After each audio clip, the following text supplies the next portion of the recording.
when a man is fed up with life and you can't say nothing to him because everything that you say to him irritates him, you just got to stay away from cats like that in prison.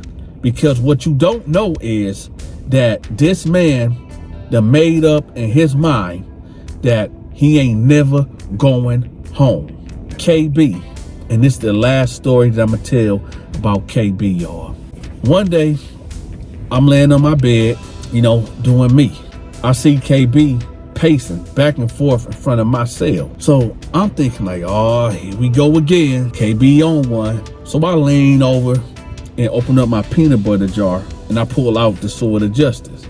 Because if KB run up in his cell, I can't beat KB hand to hand, fist to fist. But with this sword of justice, I can and will even the odds. I'm noticing him just walking back and forth.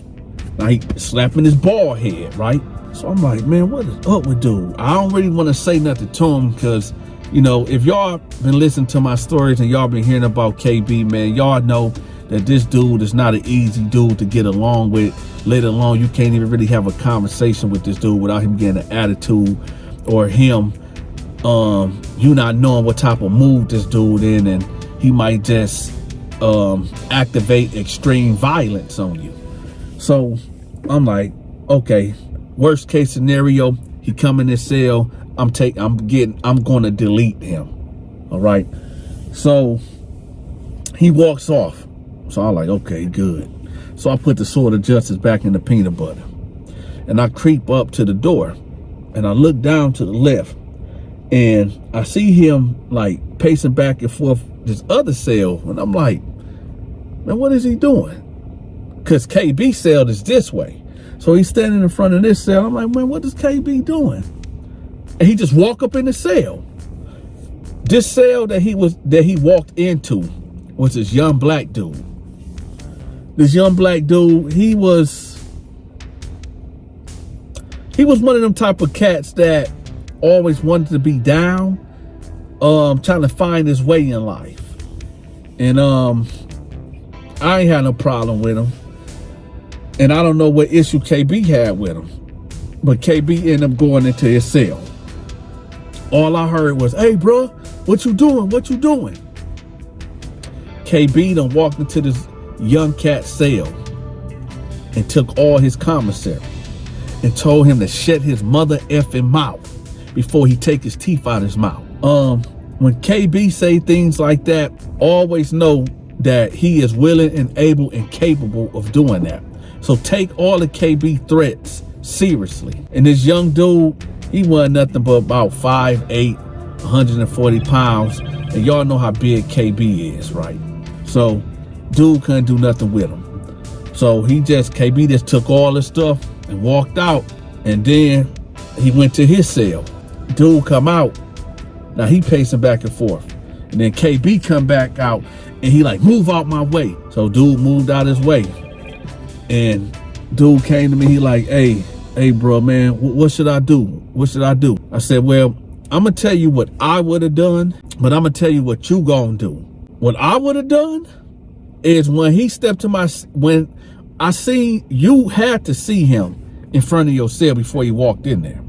When he was in front of your cell, like he was literally just in front of my cell, I pulled the sword of justice out. Because if he would have came in my cell, it just would have been knife play.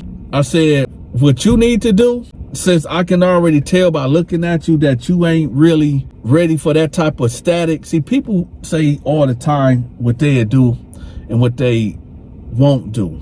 But if you never been in a situation where you really have to do something to somebody because it's either you or them and there's not no in between, when you have to be put in a predicament where you have to have a knife or a razor or a bone crusher and you gotta rest that steel inside of another man's flesh, you really don't know what you would do. And a lot of cats, they not willing to push that blade.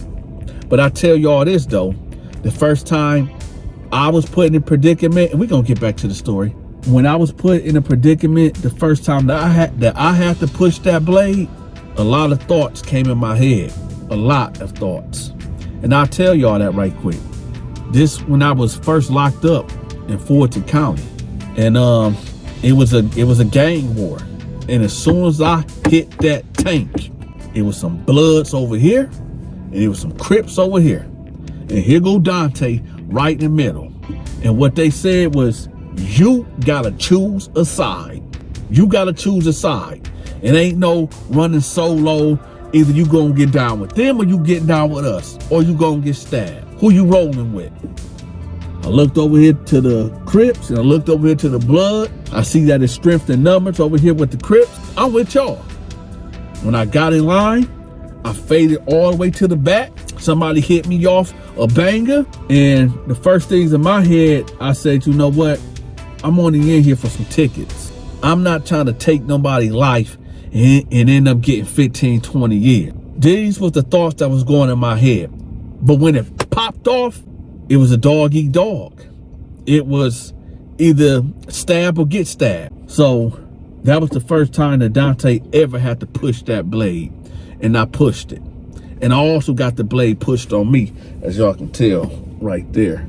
So anyway, so yeah, let's get back to the story. So now, dude, like, man, he too big. He too big. I said, let me tell you something, man. It's a lot of dudes that's big in this prison. A lot of cats. But you mean to tell me you not gonna do nothing to him because he big? Man, I don't want dude to hurt me. Okay, that's fair enough. That's a fair assessment. But what happens is, now that even though KB ain't no boy chaser, even though he not like that, but what if he was and he came in your cell like he did and he took all your commissary? What if he came in his cell and put the white sheet up and wanted to take your man virginity? What you gonna say? Oh, he too big? Yeah, you gonna be saying, oh, he too big while your butt is in a sling in an infirmary. So he said, so what should I do? I said, well, either go in there with this and I hit him off with the sword of justice and go get your stuff back, or go drop a dime on him. Y'all like, drop a dime? Dropping a dime is dropping a kite. Tell the CEOs, like, yo, I fear for my life. You ain't got to say no names. They say, yo, I just need to get out of here. I feel like my life in danger. And they'll roll you out and send you somewhere else. It's dropping a kite. It's dropping a dime. He said, well, bruh, I don't want to be no snitch. I said, listen, dude, you only got 1 year. You ain't here for child support, man. You ain't here for, don't get tricked. Prison ain't nothing but military mind games. I said, don't get tricked up in here, man. So I said, go drop that kite or go push the blade. Long story short, he did not drop a kite. This is now where the meat and potatoes come into play. So KB is down there in the day room playing cards with this older white cat. KB ain't losing no hands. And even when he losing, he's still winning. He acting like Debo. I won. You what? That's what he doing. I didn't see it for my own eyes. This is what I was told. But when KB had his back turned, the young dude that KB, took his stuff, he came behind KB and hit him with that right here in the neck. Hence the thumbnail, KB ain't never coming home. The legendary KB got his life deleted by a younger inmate that he took his commissary from. Don't feel bad for KB, y'all. KB was a menace in prison, where he done hurt many men. KB done put the pressure on many men in prison. Check this out, y'all. I charge $10 a video to promote your business and your social media channels.